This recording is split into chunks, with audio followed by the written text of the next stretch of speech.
What's going on, everybody? I'm Average Joe and welcome to another Average video. All right, today's video is going to be kind of like video 3 in the series of protecting your home and solar equipment against EMPs, solar flares, surges, lightning, and all that kind of stuff. Although this one really isn't about your home, it's about protecting your vehicle. And I'll just give you a quick little recap if you missed the first 2 videos. So video 1, we installed an EMP Shield, very similar to this one, on my main electrical panel in my house. And that will basically protect you against any surges. And it'll basically clamp all of that excess or transient energy and direct it straight to ground to protect your whatever you're hooking it up to. Episode 2, it was kind of like a twofer. We installed the EMP Shield on my battery bank, my lithium batteries in the basement, and then we also installed the Midnight Solar surge suppressors on my FlexBoss 21 inverter on the MPPT charge controllers. Again, same thing for lightning, CME, solar flare, you know, all of that kind of stuff. And then today for video 3, we're going to be installing it in my 2022 GMC, and this has the baby Duramax diesel in it. Now, this is probably something that most people probably wouldn't do. You know, these are kind of like little tiny insurance policies, and I'm just trying to protect everything that I can. Now, I know there's a lot of like controversy on the interwebs that basically say that these don't work or they're just surge suppressors. For one, I haven't been struck by lightning, or I haven't been in anything that has been struck by lightning. I've had nearby strikes that have taken out my internet router and modem and my refrigerator, actually. If I would have had this hooked up, I would have most likely been protected against that. Going back to the vehicles, it's probably gonna be a rare event for a lightning strike, an EMP, a solar flare, or a CME. I think the potential is there, but it's going to be rare. And for me, it's not necessarily about lightning strikes. I think we're more likely to get like a solar flare or an EMP, and that's what I'm more worried about for my vehicle. Well, there's a lot of controversy on these, whether they work or not. Again, I can't say whether or not they do or not. I'll let you guys duke it out in the comment section, you know, for whoever's right. But this is what I'm going to be doing to my vehicle. I bought the EMP Shield. It's the 12 volt DC model that you can put in basically any 12 volt vehicle. Cars, trucks, motorcycles, you know, you name it that has a 12 volt battery, you know, you can install it in there. And again, for me, if this actually works, which I hope it does, all I'm really looking to do is get back home from wherever I'm at. Here in like a week or so, we're gonna be traveling to my parents' house back in Cody, Wyoming.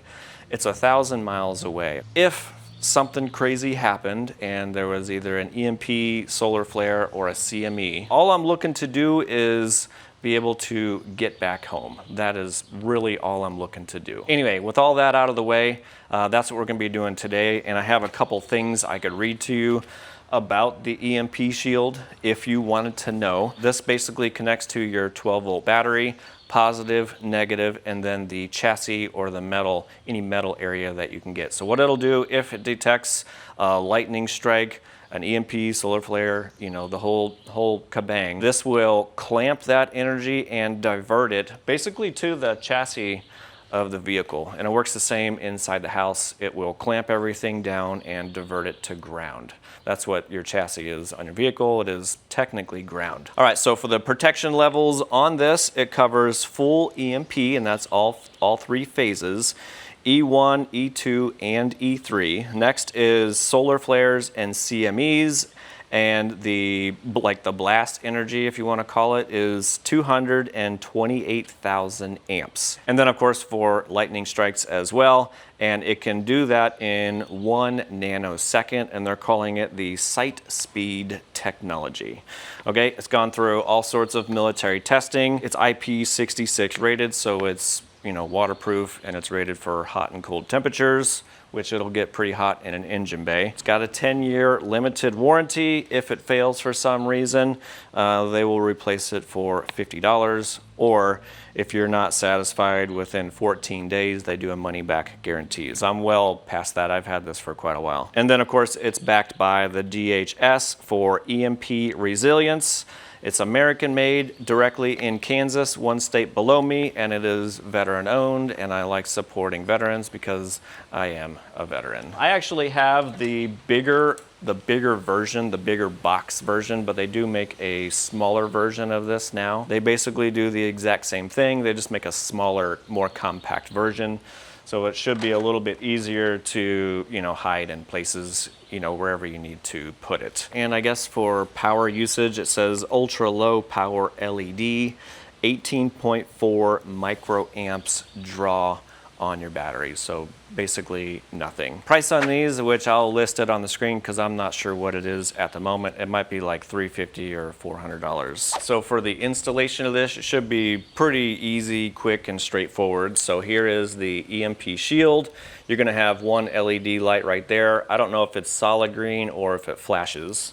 On the back, they have some 3M sticky tape, and then this is also Velcro, so if you have to remove this box for whatever reason, I don't know, maybe if you mount it to something in here and then you have to replace that part and this is stuck to it, I don't know, maybe you need to remove it for that. And then it comes with like, about 5 feet of wire, which is a lot. It's gonna come with a 20 amp fuse right here, and then it's got ring terminals already crimped on for you. One last thing is this wasn't sent to me for a review or anything like that. I did purchase it with my own money. Let's get to it. All right, so this does come with installation instructions. Basically what it tells you to do is install it on the battery if you can. I might do that for the negative. Positive, I'm gonna go for this post right here, and then for the chassis, I'm probably gonna go to this bolt right here.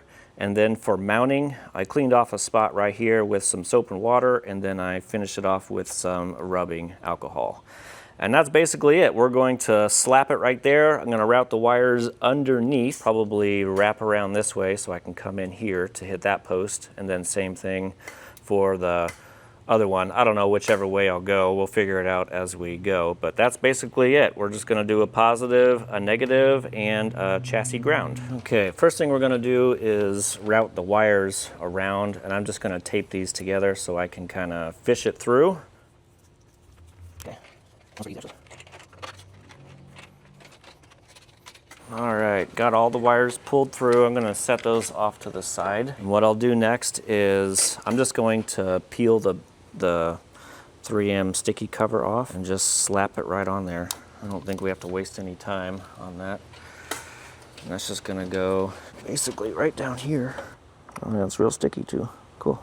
It says to hold it for 15 seconds. All right, so that's where I mounted mine, just up against this frame right here. Wires, of course, are routed down through there, and we come out the other side, so I can bring the positive up around to right here. I'll probably route the ground over to the battery negative right over here, and then for the chassis, it's kind of hard to see, but there is a chassis ground right there, and I'm going to attempt to get on that one right there. Let's see if I can get my fingers down here.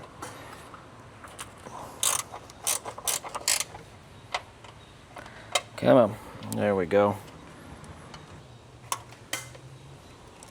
And that's it, just ground to ground, or chassis to chassis, I should say. Boom, there we go. That's gonna be my chassis ground. Next one, we're gonna do the same thing with the ground going over here, over to the negative battery cable.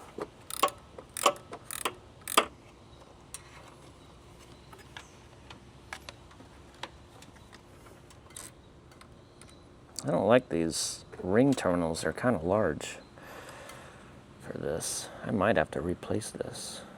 We'll give it a try. Okay, negative is on. Now we just have to do the positive, which is right here. This one is a 13 millimeter. Put that on there. Boom, just like that. And we are practically done. Might zip tie this right over here on the side so we can see this fuse